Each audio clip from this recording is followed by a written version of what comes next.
Pojem odprte vlade se navezuje na demokracijo oziroma participacijo ljudi v odločevalskih procesih.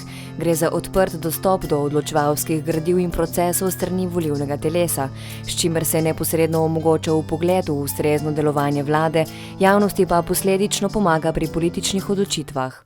Odprta vlada ni odločitev, odprta vlada je v bistvu postopek oziroma je neka kultura, ki jo je treba potem konstantno spremljati, konstantno nadgrajevati, konstantno v bistvu razvijati oziroma jo spodbujati, da pač raste oziroma da uspeva. In da če tega ne delaš, če se pa tega lotiš kot enosmerni postopek oziroma kot enkratni postopek in rečeš, ok, zdaj bomo to naredili in potem bomo to imeli, s tem si v bistvu naredil več škode kot koristi. Ta nadzor je vsekakor ključen za to, da se zagotovi tudi kvaliteta vladanja in pa predvsem nekako zagotovi, da se sredstva, ki so v lasti državljanov, porabljajo transparentno in pa odgovorno, predvsem tudi z vidika preprečevanja korupcije. Nasprotna stran od odprte vlade je pač, da ne rečem, vladne tajne oziroma tajni dokumenti. Zadnji primeri, ki so na tem področju zelo popularni, so te trgovinski sporazumi, TTIP, pa prej ACTA, pa CETA, pa tako naprej. Ker se je videlo ravno to, da so v bistvu še poslanci oziroma da so v bistvu še ljudski predstavniki bili v bistvu zelo omejeni pri informiranju ali pa pridobivanju informacij glede tega, o čemer naj bi sploh odločali, bodisi v parlamentu, bodisi potem na referendumu. Slovenija je bila v začetku svojega razvoja precej uspešna, kar se tiče uporabe informacijske tehnologije za odprto vladanje, če temu tako rečemo. Seveda v predpostavki, da je uporaba novodobnih informacijskih tehnologij ključna za to, da se transparentnost države poveča. Informacijska tehnologija lahko pomaga zgraditi zaupanje med vlado in državljani s tem, da državljanom omogoča njihovo informiranost o in angažiranost pri političnih procesih, v kolikšni meri potencial informacijske tehnologije v procesih odločanja izkorišča vlada oziroma odločevalci. Prva slovenska vlada, Drnovškova vlada, leta 2001 je prva na svetu imela e-vlado. Kar pomeni, da so noter imeli, poleg tega, da so dajali gradiva ministrom na splet, so imeli tudi pred njih sestanke in so preko tega tudi sprejemali odločitve. Slovenija je v tem delu, v tem trenutku, kar se tiče same vlade in pa ministrstev, precej netransparentno sprejema svoje odločitve. Kar pa se tiče po drugi strani odločevalskega procesa državnega zbora, pa je njihova transparentnost precejšnja, če to primerjamo z mednarodnimi standardi in pa drugimi parlamenti, pa vendar so ti podatki, ki sicer so dostopni, izjemno neprijazno objavljeni, uporabniki težko dostopa do njih in zelo težko interpretira. Tisto, kar je še ostalo od celotne informatizacije in razvoja informacijske družbe, je ostalo samo še e-uprava. En mehen segment v odnosu državljan, uprava, državna uprava in upravljanje storitev. Preko tega upajoč, seveda, vlada je šla v to zato, da bi, s tem političnim argumentom, da bo olajšala strankam in podjetjem pri poslovanju z vlado, delovanjem z vlado, ampak predvsem zato, ker je upala, da bo pocenila in pohitrila neke postopke. Odprta vlada je v bistvu nek dogovor med vladajočimi in vladanimi, ki se odvija v bistvu na nek dolgi rok. In tega v Sloveniji pač nimamo. Nimamo. Zaradi tega, ker vsakič, ko se vlada zamenja, vsakič, ko zamenjajo, sekretarja, vsakič, ko zamenjajo, oni rečejo, zdaj bomo pa nekaj drugače delali.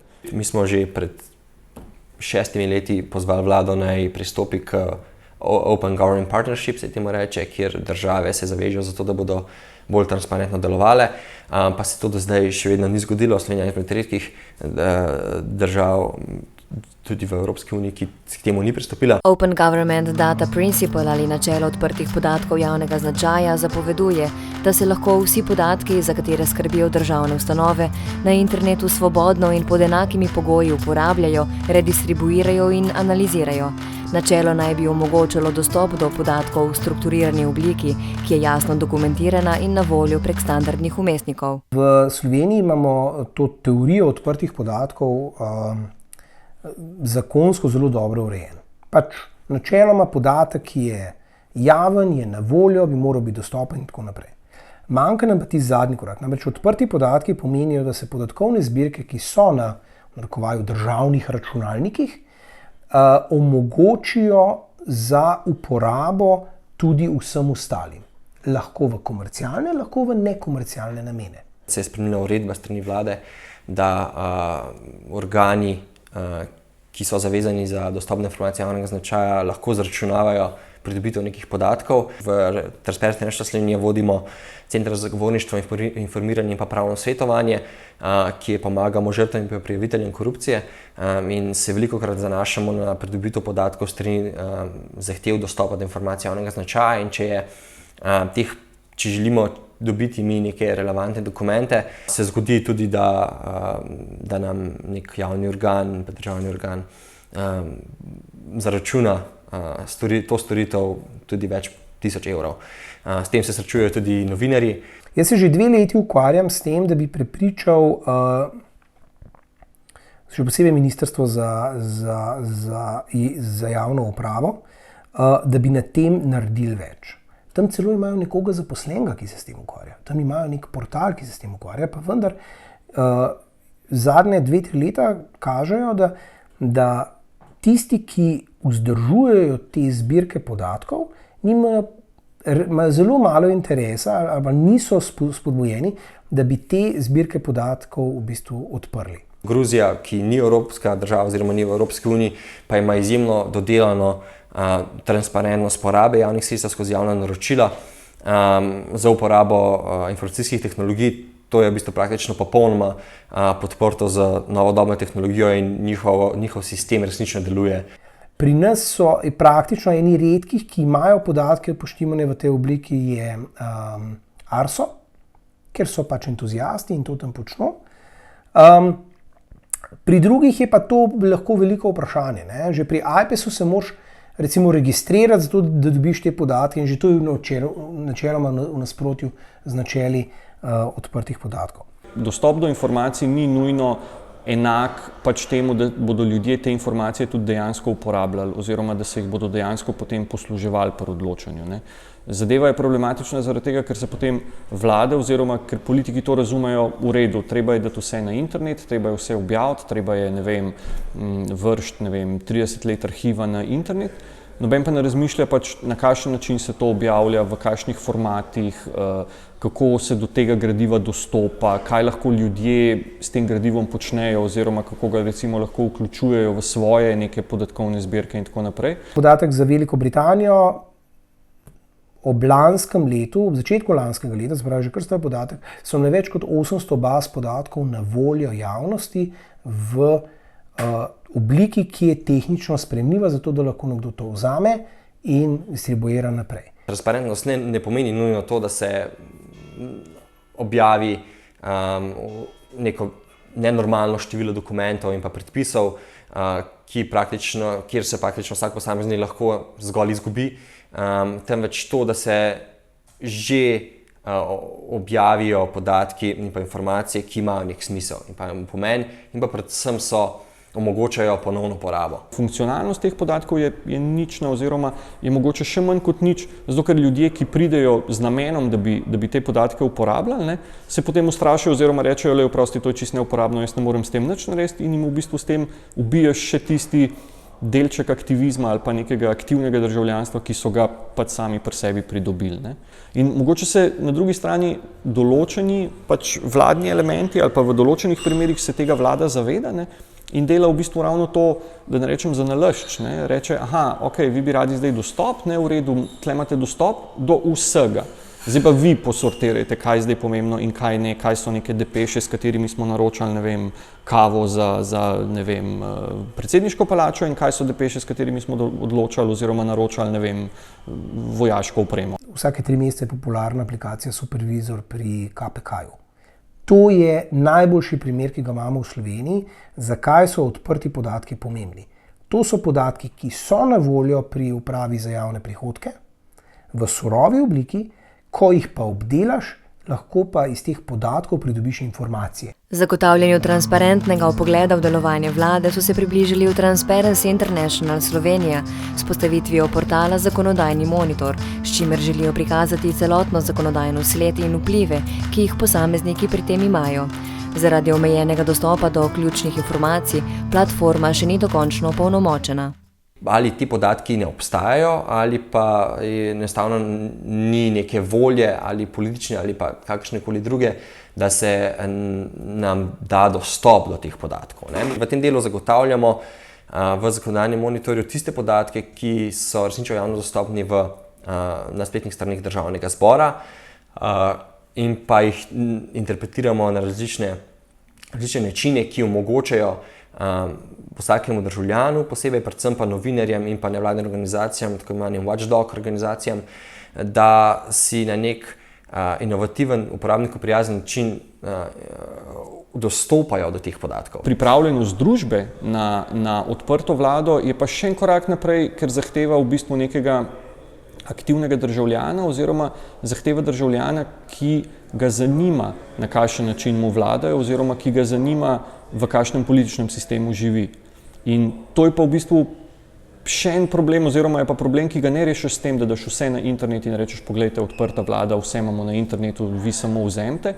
Ampak je treba v bistvu ljudi, državljane trenirati ali pa jih vzgajati v tem duhu, da njihovo vključevanje v te odločevalske procese nekaj pomeni oziroma vpliva na končni rezultat in tako naprej. Je pa ključno in mora biti vsak posameznik, vsak državljan in pa predvsem mediji toliko odgovorni, da podatki, ki so dostopni, jih pravilno interpretirajo oziroma če jih ne znajo, da se obrnejo na posamezne institucije oziroma tiste, ki to znajo interpretirati. To tehnokratsko razmišljanje, da je odprta vlada v bistvu skupek nekih softverskih rešitev, to je velika napaka. To je v bistvu ti lahko odprto vlado delaš karikiram, v srednjem veku, kjer morajo vsi tisti, ki jih nekaj zanima, fizično priti do vladarja in jim on prebere iz neke knjige nekaj. Če neko ministrstvo ne želi ali pa neko javno organ ne želi posredovati nekih podatkov, kjer vedo, da je šlo za nepravilnosti, pa zato zaračunavajo 2000 evrov, ki si jih praktično nihče ne more privoščiti, da jih plača, se s tem onemogoča ugotavljanje odgovornosti posameznikov in pa zadoščanje pravici. Je pa tle problem ta tradicija, te nimamo. Nimamo neke kulture, nimamo nekega zavedanja, da je to neka zadeva, ki bi se mogla ponavljati oziroma ki bi mogla biti pač vse prisotna in ne bi smela biti odvisna od tega, a se enemu aktivistu tisti petek da nekaj delati ali ne. To mislim, da je problem, ampak po drugi strani se mi zdi, da je to problem v bistvu, da tradicijo v bistvu rešuješ z repeticijo. Se pravi, večkrat, ko ponavljaš neko zadevo, bolj se ljudje na to navadijo oziroma prej prideš do tega, da potem skoraj naenkrat vstopiš v družbo oziroma postaviš družbo, kjer je to pač samo po sebi umevno, da kako pa zdaj, seveda je dostop do vseh podatkov tukaj, zato ker je to neka tradicija.